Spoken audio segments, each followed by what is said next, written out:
Students, आज का हमारा टॉपिक है कंस्ट्रक्शन मटेरियल में कंस्ट्रक्शन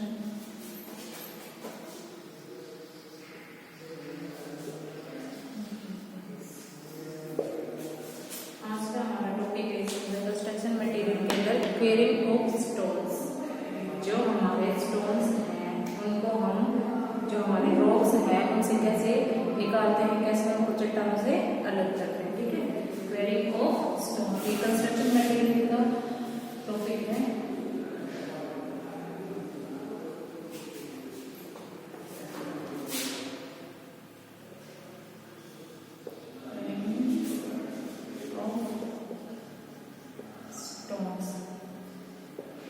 मतलब जो हमारे पत्थर हैं, हमारे स्टोन्स हैं, उनको हम चट्टानों से कैसे अलग करते हैं। ठीक है, क्वेरिंग ऑफ स्टोन्स। तो इसकी हमारी इसकी डेफिनेशन क्या होगी कि हम जो हमारा चट्टानों से पत्थर को हम जब अलग करते हैं उस प्रोसेस को हम क्या बोलते हैं, क्वेरिंग ऑफ स्टोन्स। ठीक है, जब हम रॉक मास से हमारे स्टोन्स को बाय ब्लॉक्स या बाय पीसेस जिस तरह से हम इनको सेपरेट करते हैं, जिसे अलग करते हैं, तो उस प्रोसेस को हम बोलते हैं क्वेरिंग ऑफ स्टोन्स। ठीक है, इसके बाद आता है कि ये हमारी क्वेरिंग कितने टाइप से होती है। ठीक है, कैसे कितने टाइप से हम इसको अलग कर सकते हैं स्टोन्स को रॉक से। ठीक है, फर्स्ट आती है बाय हैंड टूल्स। सेकेंड आता है हमारा बाय यूजिंग चैनलिंग मशीन।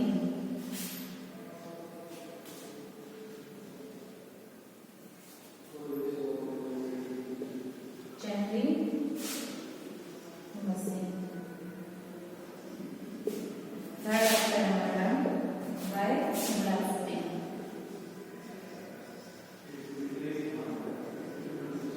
ठीक है, ये हमारे तीन जो टाइप्स हैं जिससे हम हमारा जो स्टोन है, जैसे हमारी रॉक मास होगी, हमारी कोई रॉक है। ठीक है, तो इसमें से हमें कहीं से एक पीस स्टोन का निकालना है, हम एक पीस निकालना है स्टोन। ठीक है, तो ये जब रॉक मास से हम जब स्टोन्स को अलग करेंगे बाय पीसेस, बाय ब्लॉक्स, जिस भी तरह से, उस प्रोसेस को हम क्या बोलेंगे, क्वेरिंग ऑफ स्टोन्स। ठीक है, तो इस क्वेरिंग करने को, इसको पत्थरों को निकालने के लिए निकालते हम किन तरीकों से हम पत्थरों को निकाल सकते हैं, उसके तीन तरीके हैं। ठीक है, फर्स्ट है by hand tools, by using hand tools. ठीक है, हम हाथ, जैसे हथौड़ी हो गई, हमारी चीजल हो गई, हमारे हेक्सा हो गए, इनके थ्रू हम इसको निकाल सकते हैं। उसके बाद आता है हमारी यूजिंग चैनलिंग मशीन।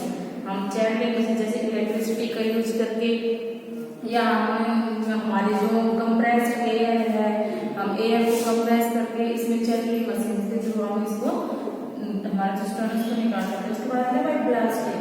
ठीक है, ब्लास्ट करके, ब्लास्टिंग में कई तरह करते हैं, इनको हम वन बाय वन डिस्कस करते हैं। फर्स्टली हम डिस्कस करेंगे बाय यूजिंग हैंड टूल्स। ठीक है,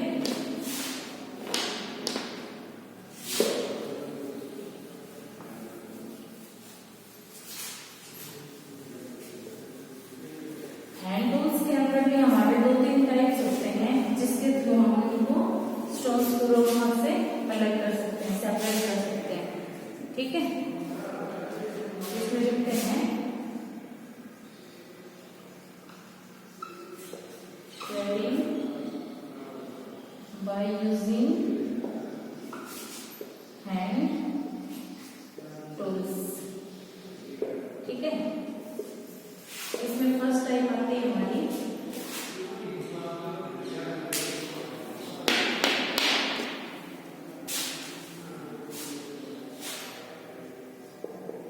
digging and excavating।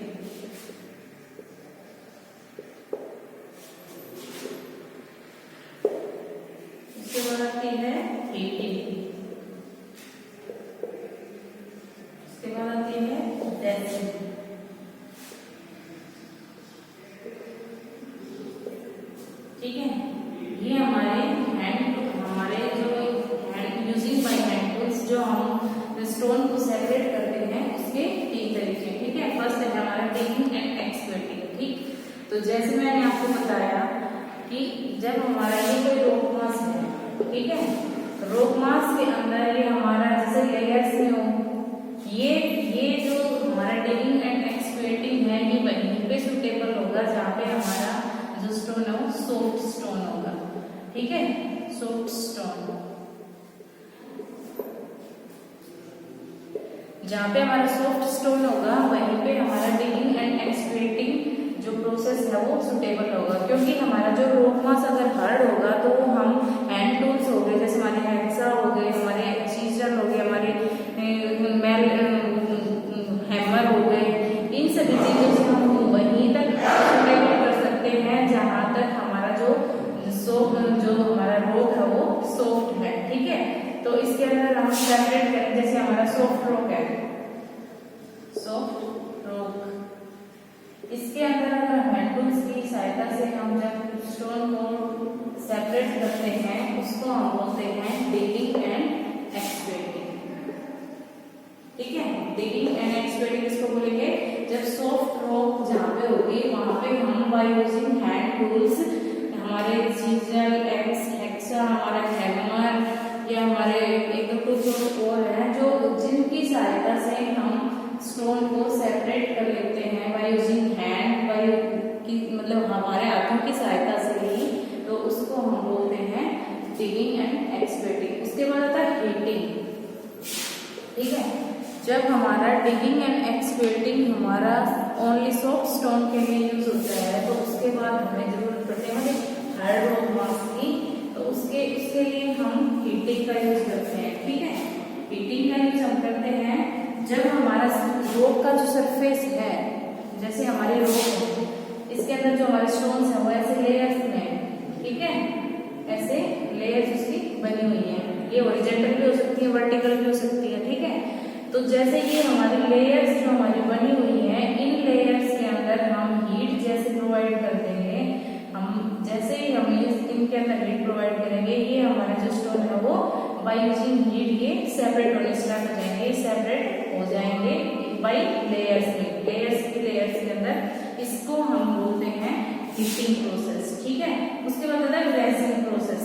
Waging process इसके अंदर जब हमारे स्टोन जो रॉक मास है वो हार्ड होता है, जो रॉक है हमारा वो हार्ड होता है, तो उसके अंदर से हम जब स्टोन को निकालते हैं तो वेजिंग प्रोसेस यूज करते हैं। ठीक है, वेजिंग प्रोसेस कहाँ यूज, कैसे यूज किया जाता है, इसके अंदर एक डायग्राम बना देती हूँ मैं, उसमें आपको समझ में आ जाएगा।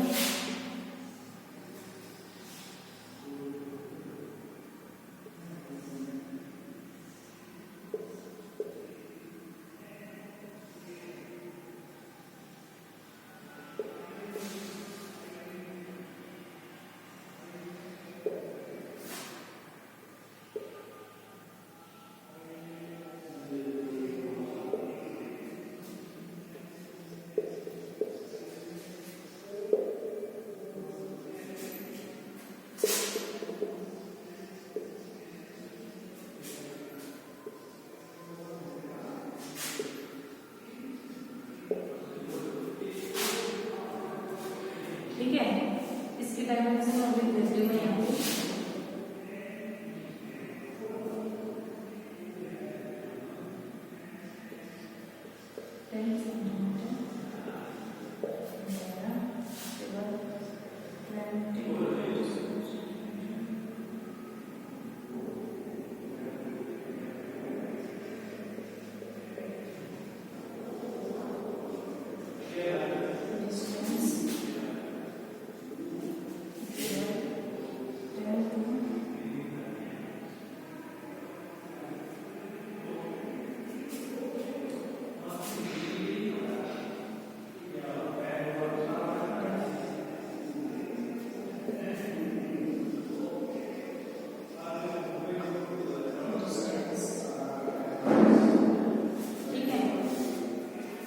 वेजिंग प्रोसेस में क्या प्रोसेस अप्लाई किया जाता है कि हमारा एक होल बनाया जाता है। ठीक है, जैसे मैंने लिखा है यहाँ पे जहाँ पे हमारा एक होल बनाया जाता है, उस होल की जो उसका जो डायमीटर होता है वो 10 सेंटीमीटर होता है, उसकी जो डेप्थ होती है 20 टू 25 सेंटीमीटर होती है, ठीक है। और उसका जो डिस्टेंस होता है, डिस्टेंस जैसे हमने एक होल यहाँ पे बना लिया, एक होल हम आगे जैसे बनाएंगे तो उसका जो डिस्टेंस होगा या उसकी जो विड्थ मान के चल सकते हो आप यहाँ पे, उसकी जो विड्थ होती है वो 10 टू 20 सेंटीमीटर की होती है, ठीक है। उसमें हमने एक होल क्रिएट कर लिया। जैसे हमारा रोड मास है, ये हमारा रोड मास है, ठीक है, ये हमारा कोई रोड मास है। इसके अंदर जो हमारे बहुत से ऐसे रोड्स होते हैं जिसके अंदर क्रैक्स होते हैं, फिस्टरीज होती हैं, जैसे हमारे क्रैक्स ऐसे दरारें पड़ जाती हैं कहीं कहीं पे, ठीक है, और कहीं कहीं पे हल्के हल्के ऐसे ऐसे छोटी छोटी दरारें होती हैं जो उसको फिस्टरीज बोलते हैं, ठीक। तो जैसे हमारे रोड मास के अंदर हमारी जो क्रैक्स हैं वो अपसेंट होंगे, मतलब क्रैक्स नहीं होंगे, उस रोड मास में से हमें स्टोन निकालना बहुत डिफिकल्ट हो जाता है। तो उसके लिए हम एक होल क्रिएट करते हैं। जैसे हम ये होल क्रिएट करेंगे, इसका साइज मैंने आपको बता दिया है, इस तरह का होल क्रिएट करेंगे और उस होल के अंदर हम प्लग, हमारा एक और चैम्बर हम बनाएंगे और एक हम इंस्ट्रूमेंट ऐसा बनाएंगे जिसको हम मतलब नीचे की साइड उसको कंप्रेस करेंगे और जैसे वो कंप्रेस हो जाएगा उसके साइड में हम फीडर्स लगा देंगे ताकि वो नीचे ना चला जाए, ठीक है। जैसे फीडर्स लगाएंगे वो अगर ज्यादा नीचे चला जाएगा तो हमारा जो होल है वो उसकी जो डेप्थ है वो ज्यादा हो जाएगी और हमारा जो स्टोन है, हम जितनी डेप्थ का हमें उसे हमें निकालना है वो हमारा निकल नहीं पाएगा, ठीक है। तो ये हमारा वेजिंग प्रोसेस है। इसके अंदर हम इस प्रोसेस को यूज करके हम हमारा जो स्टोन है उसको हम रोड मास से अलग करते हैं, ठीक है। अब इसके बाद आता है हमारा बाय यूजिंग चैनलिंग। ये तो हमारा पहले बाय हैंड यूजिंग था। अब आता है हमारा यूजिंग बाय चैनलिंग मशीन्स।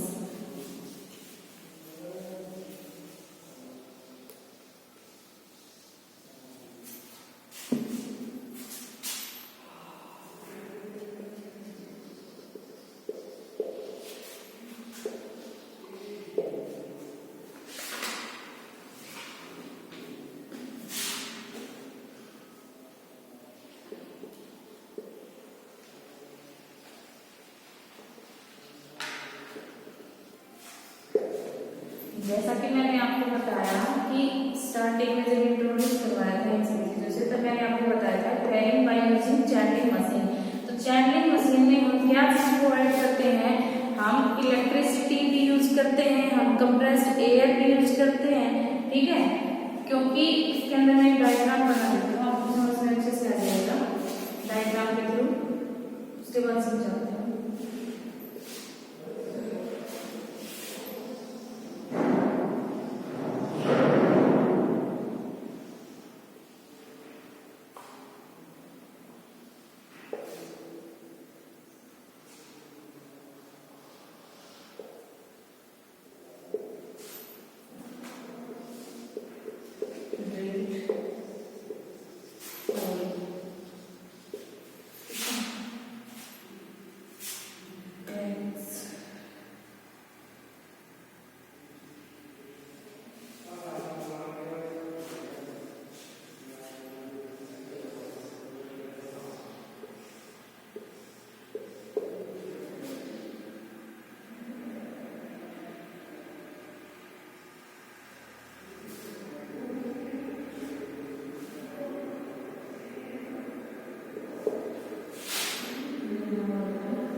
ये हमारा querying by using channelling machine हो गया। ठीक है, तो इसमें क्या प्रोसेस यूज होता है कि जैसे हमारा ये रोप मास है, ठीक है, इसके अंदर हमारे क्रैक्स है, ठीक है, रोप मास के अंदर हमारे क्रैक्स डेवलप है पहले से, ठीक है, तो उन क्रैक्स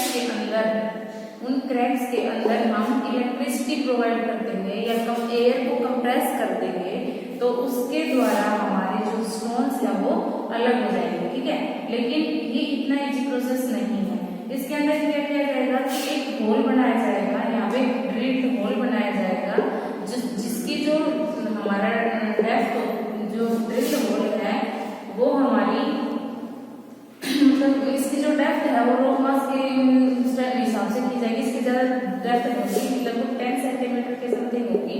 ठीक है, 10 सेंटीमीटर समथिंग, तो 10 सेंटीमीटर का एक होल बनाया जाएगा, वहां से हमारी इलेक्ट्रिसिटी प्रोवाइड की जाएगी, वहां से हमारी इलेक्ट्रिसिटी क्रैक्स के अंदर से जाते जाते यहाँ पे ग्रुप्स बनाएगी। ठीक है, वो जो ग्रुप्स बनाएगी उसका जो हमारे डिस्टेंस क्या होगा, हम उसी हिसाब से इलेक्ट्रिसिटी प्रोड्यूस करेंगे जिस हिसाब से हमें ग्रुप्स को बनाना है। उसकी जो लेंथ होगी वो 24 मीटर होगी, वेट क्या होगा 50 से 75 mm।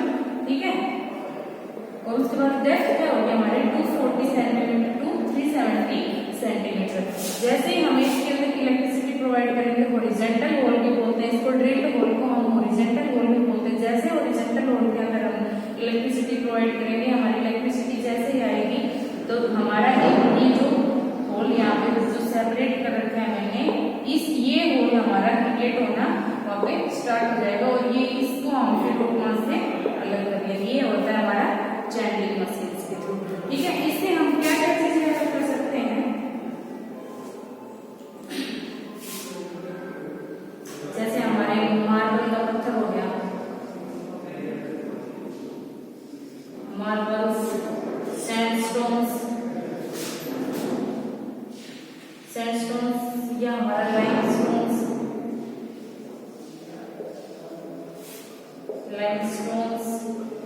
ठीक है, इस प्रोसेस के द्वारा हम लाइमस्टोन को और मार्बल को हम अलग करते हैं। ठीक है, अब इसके बाद आता है हमारा क्वेरिंग बाय यूजिंग ब्लास्टिंग। ठीक है, दो प्रोसेस हमारे हो चुके हैं, अब तीसरा प्रोसेस आता है बाय ब्लास्टिंग।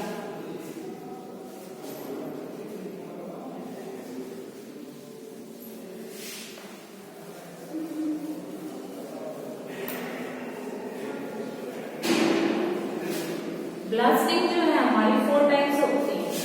ठीक है, quarrying by using blasting.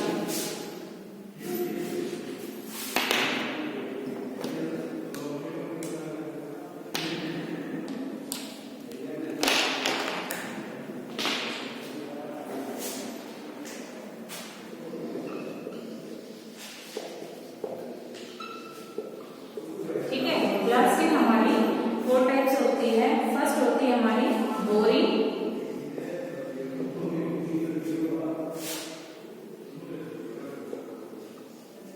Second होती है चार्जिंग,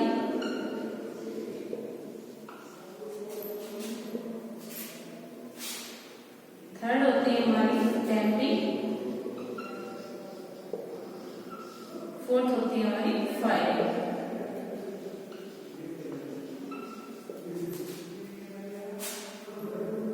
ठीक है, हमारी जो क्वेरिंग बाय ब्लास्टिंग है, जब हम ब्लास्ट करते हैं उसमें 4 प्रोसेस हमारे यूज किए जाते हैं। ठीक है, फर्स्ट आता है बोरिंग। बोरिंग का प्रोसेस तो सबको पता है, जैसे हम हमारे वेल्स, हमारे जैसे लोकल लैंग्वेज में बोलते हैं हमारे कुएं जब हम खुदवाते हैं, उसके थ्रू हम जब हम उसमें बोरिंग करते हैं तो वहां पे भी हमारे जो है स्टोन्स निकलते हैं। ठीक है, उस प्रोसेस को हम बोलते हैं बाय बोरिंग प्रोसेस। उसके बाद आता है चार्जिंग प्रोसेस। ठीक है, चार्जिंग में क्या किया जाता है कि जैसे हमने कोई होल क्रिएट कर लिया, जैसे उसकी डेप्थ हमने मेजर कर ली। ठीक, मैं एक बार डायग्राम बना देती हूँ, उसको देख लेना, आपको समझ में आएगा, ऐसे समझ में नहीं आएगा। बहुत सारे डायग्राम बना देती हूँ।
स्क्रैपिंग, स्पून,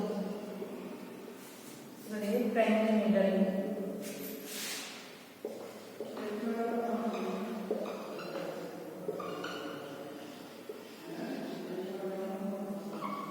जंपर,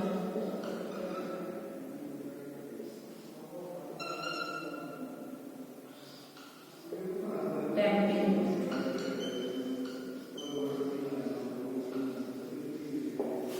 ठीक है। तो इसके अंदर सबसे पहले तो बोरिंग वाला प्रोसेस करते हैं। बोरिंग के अंदर हम एक जंपर लेते हैं जिसकी जो डायमेंशन वगैरह है सब कुछ पहले से ऑलरेडी फिक्स होते हैं, ठीक है। तो जंपर हम एक लेंगे, उसको हम जैसे ही रूट मास के अंदर नीचे ड्रिल करने के लिए भेजेंगे तो उससे हमारे जो सैंड स्टोन्स, हमारे जो स्टोन्स है इसके अंदर भर जाएंगे, ठीक है। उसको हम बोलेंगे बोरिंग प्रोसेस। उसके बाद आता है हमारा चार्जिंग प्रोसेस। चार्जिंग में हम क्या करेंगे, हम डायनामाइट, हमारा एक केमिकल होता है डायनामाइट, उस केमिकल को हम इसके अंदर, हमारा जो जंपर है उसके अंदर उस केमिकल को हम डालेंगे, ठीक है। जैसे ही हमने बोरिंग कर ली, हमने ये डाल दिया, जैसे हमने जंपर को नीचे डाल दिया तो इस जंपर के अंदर हम बाई प्राइमिंग नीडल की हेल्प से हम जो हमारा डायनामाइट है, एक केमिकल है, उसको हम इसके अंदर डंप करेंगे, ठीक है। इस केमिकल को इसके अंदर डंप करेंगे तो उससे हमारा जो स्टोन निकलेगा उसको हम बोलेंगे चार्जिंग प्रोसेस, ठीक है। तो उसके बाद हमारा टैंपिंग। टैंपिंग में क्या किया जाएगा, हमारा जो डायनामाइट हमने इसके अंदर ऐड किया था, जब डायनामाइट को हमने ऐड कर दिया इसके अंदर तो उसको हम इसकी सहायता से, टैंपिंग रोड की सहायता से इसके अंदर हम क्ले ऐड करेंगे, ठीक है। क्ले डैम, जैसे हमने यहाँ पे डायनामाइट को ऐड कर दिया, हमने मान लिया इतनी क्वांटिटी तक हमने यहाँ पे डायनामाइट को ऐड कर दिया, उसके बाद हम टैंपिंग रोड से इसके अंदर सोइल को कॉम्पैक्ट करेंगे, ठीक है। टैंपिंग रोड से हमने सोइल को कॉम्पैक्ट किया, उसके बाद हमारा जो स्टोन है, वो जो हमारा स्टोन निकलने का जो प्रोसेस कराएगा वो हमारा टैंपिंग प्रोसेस कराएगा। उसके बाद हमारा फायरिंग प्रोसेस, ठीक है। फायरिंग प्रोसेस की कुछ बताती हूँ अभी मैं।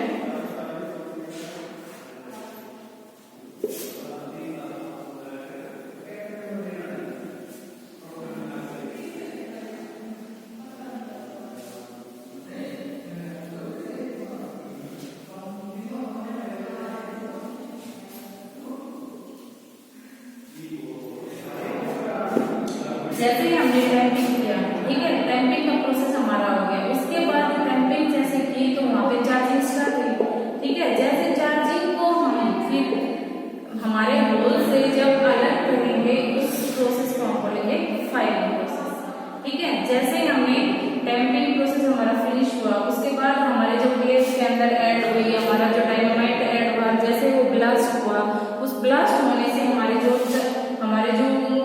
हीट निकली हमारी, उससे हमारा जो प्रोसेस बनेगा वो बनेगा फायरिंग का प्रोसेस, ठीक है। अब आते हैं हमारे इस ब्लास्टिंग के प्रोसेस के हमारे क्या क्या डिसएडवांटेज हैं, ठीक है। ब्लास्टिंग के प्रोसेस के हमारे डिसएडवांटेज क्या क्या है, इफेक्ट्स बोल रहे हैं हमारे, डिसएडवांटेज बोल रहे, ठीक है। इफेक्ट्स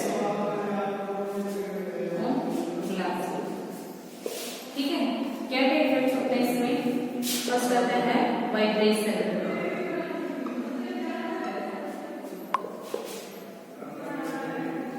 सेकंड आता है हमारा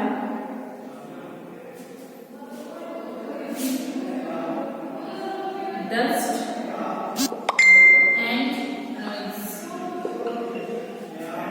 थर्ड आता है हमारा केमिकल कंटामिनेशन,